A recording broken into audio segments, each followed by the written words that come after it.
How's it going, my friends? Today's adventure involves going inside my YouTube channel. We're not getting out there today. We're going deep in there. And this is something that I haven't paid attention to until recently. The analytics behind my channel and videos and engagement and watch time and revenue and all that interesting stuff. You know, I've just been a creator for most of my life and I focus on making the videos. But as a YouTuber, you have to do everything. You have to make the videos, but you also have to promote them and market them and know which audience to target and all that stuff. So I'm getting better at it and I'm gonna go over some of the more interesting, lines in my analytics and we'll see if you think it's interesting too. Let's do it. Okay, I'm gonna start off with the juicy stuff. How much money am I making on YouTube? And I will start out by saying that I'm not making nearly as much as that little kid. His channel is called Ryan's World. He does toy unboxing videos. I think he grossed like $20 million or something last year. Good for that dude. That's pretty impressive. I would love to make that kind of money someday. I'm a little bit more realistic, probably not gonna get there, but hey, I'm moving in the right direction. When I first started doing YouTube, when I first monetized my channel 3 years ago, I was making like $7 a month, $8 a month, $16 a month off those Google ads you see that pop up before video starts. Now, with my channel growing, I'm actually making some fairly decent money. And here we go. So this is just for 2019. Last December, I made $1,200. November, $900. For the past year, it's been about between $700 and $1,100 to $1,200 a month. And it completely depends on if I have any videos that go big. If I make 4 videos a month and they don't get many views, I don't make much money. You really have to keep creating content on YouTube to make money. If I completely stopped making videos for a few months, my earnings would just skyrocket down. So that's why you see creators constantly putting out content. It's all about watch time and minutes and getting those audiences to interact. So I'm pretty happy with this. I'm psyched with this number. I think for the whole year, I made about $11,000 just off of the YouTube ads. And that's not including Patreon and some of my other branded content deals. On Patreon, I make about $650 a month, which is great. And I think it's only gonna grow as my channel grows, hopefully. We'll see.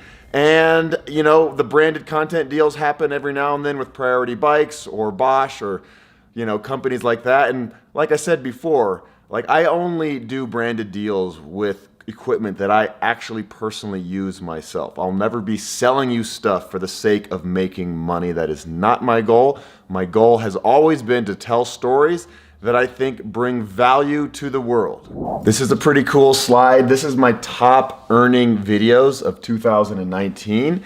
And these are all the videos that were pretty long. Like I said before, watch time really has a big role in how much money you make. And also I get to choose when ads pop up on the videos. Do I want them just at the beginning? Do I want them to pop up throughout the video? And right now I have ads popping up throughout the video just to see if I can make a little bit more money. I know it's kind of annoying for the viewer, but you can just skip those ads. I don't care. But anyway, so the top video was the Discovery Channel video where I talked about surviving in the jungles of Venezuela. That one made $503.24. The next video is the one about my breakup with Allie. That one made $494. So our breakup was fairly profitable. The next one is the Courtney Dauwalter video. It's another long one, a Running with Ryan video, $476. And the last two are not videos from this year, but just have hung on in popularity. The Trek Checkpoint review video and a Lukla, Nepal video about a dangerous airport in the Himalayas. And to go along with that last bit of information, it makes sense that the top earning videos also have the most views. So here in 2019, actually the most viewed video was a video I made like in 2015. 237,000 views this year. Then the breakup video has 198,000 views and the Discovery Channel video has 179,000 views. And for me, that's a big deal. Most of my videos get between 15 to 20 to 25,000 views. If I'm just going on a bike tour, let's say the Boulder to Ragbri videos, those all have about 15-ish thousand views each video. And those are probably coming from my core subscribers. They don't really reach out beyond my subscribers.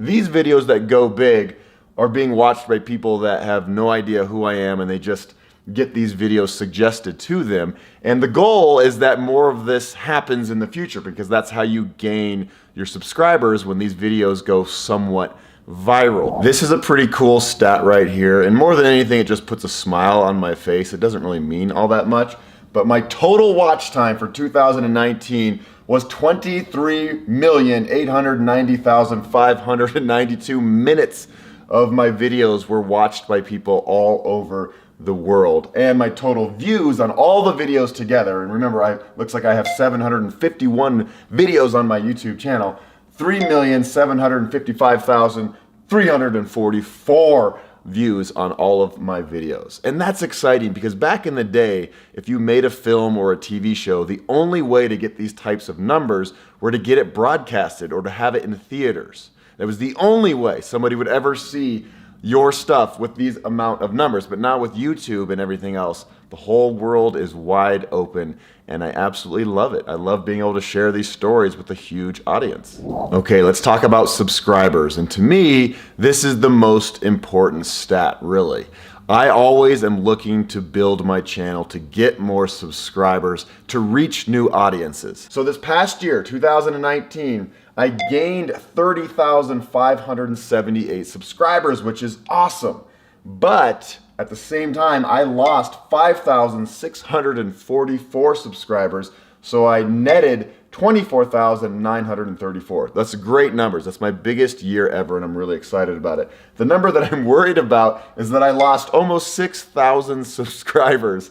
And I don't know if that's a big number. I've never compared myself with other channels of my size, but I have a theory about it. Because my channel isn't just running, it isn't just biking. You never really know what you're gonna get when you come to my channel. A lot of people like subscribing to channels where they're just straight running channels or biking channels or carpentry or whatever it is, and they know every time when they go to that channel, they're gonna get a video that they want to see. You might be a bike lover and not like my running videos at all. Hence, you're like, okay, I'm sick of this running stuff, unsubscribe. So that's one of my theories for why I've lost so many subscribers. But I'm not gonna change the way I do things. I'm not gonna be just a bike only channel or a running only channel. I love being able to tell a variety of stories. Sometimes you're gonna get a video about me crying about an ex-girlfriend. Sometimes you're gonna get a video about me taking my mom on a beautiful cruise on the Danube River at Christmas time. But most of the time you're gonna get adventure videos of the beauty of the great outdoors and riding bikes and running. Another number that is really important to me is view duration. How long are people watching your videos? Let's say you have a video with 1 million views, which sounds really cool. That's a big number. But if people are only watching 10 seconds of that video, that's not helping you out very much. My goal is to get people to come to my channel and watch my videos all the way through from front to end, and then hopefully click on more videos. The idea, like I said, watch time is really important to the YouTube algorithm. So it looks like I have an average view duration of 6 minutes and 21 seconds, which is actually, it's pretty good. A lot of my videos are 10 minutes to 15 minutes long, so if people are watching about half of the video on average, that's not bad. Now let's look at a few videos in specific along those lines of view duration. The Discovery Channel video, average view duration is 12 minutes and 45 seconds for an average of 42% of the entire video being watched. That video is about 30 minutes long, so that's not bad. The next one is the Courtney Dauwalter video. That has 9 minutes and 59 seconds. 36% of that video is being watched. And then the next one, What to Pack for a Long Distance Bike Tour. 6 minutes of that video is being watched for an average of 40%. Audience engagement is really important. In this year alone, I have 104,903 likes and only 2,341 dislikes. That's a pretty good number. Usually my like percentage is usually 98 to 99%. And I'm pretty proud of that number, that people like my videos. To go along with the likes and dislikes are comments, and I really try to respond to almost every single comment out there on my channel. I feel it's important. It's an important part of building up the community. I want you to know out there that if you ask me a question, that I will actually respond to that question. So I spend a ton of time going through each video and responding to comments. Even if there are 1,000 comments, I will do it. And the video with the most comments this year was the one about my breakup with Allie. That one has 1,072 comments, and they were mostly very heartfelt and sweet and telling me to keep my chin up, and I appreciate all of you. The next video was the Discovery Channel one that has 713 comments. And the next video, which is awesome, was the one about me giving the Trek 920 to Luke. That video has 416 comments. So keep the comments coming, my friends. You know that there is a real person behind this channel, and he will probably respond to you. Now, of all the statistics and analytics that I would like to change, this might be the top statistic right here, the gender breakdown. And it's always baffled me.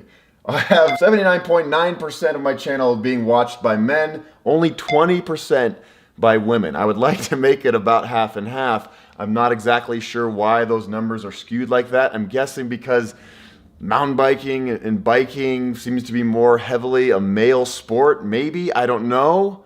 It doesn't seem right because I know plenty of women that love those sports and they love running. Running is definitely, like in real life, apart from YouTube, is a very mixed sport for sure, men and women. An interesting aside to this, which might skew these numbers, is I get a lot of comments from people saying, oh, I love watching your videos with my wife or my girlfriend. So maybe the guy is logged into YouTube with his channel and there's a woman watching it, but they don't count that woman because it's not her login that's actually viewing my videos.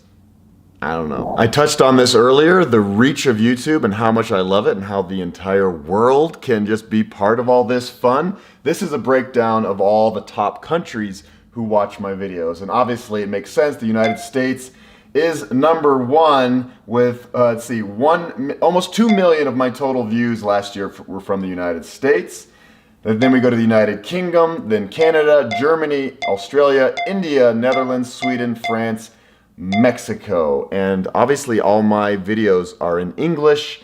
I have not translated them yet, so it makes sense that a lot of the English-speaking countries are at the top. And then Western Europe, where they have, education levels are very high. A lot of people speak English as a second or a third language.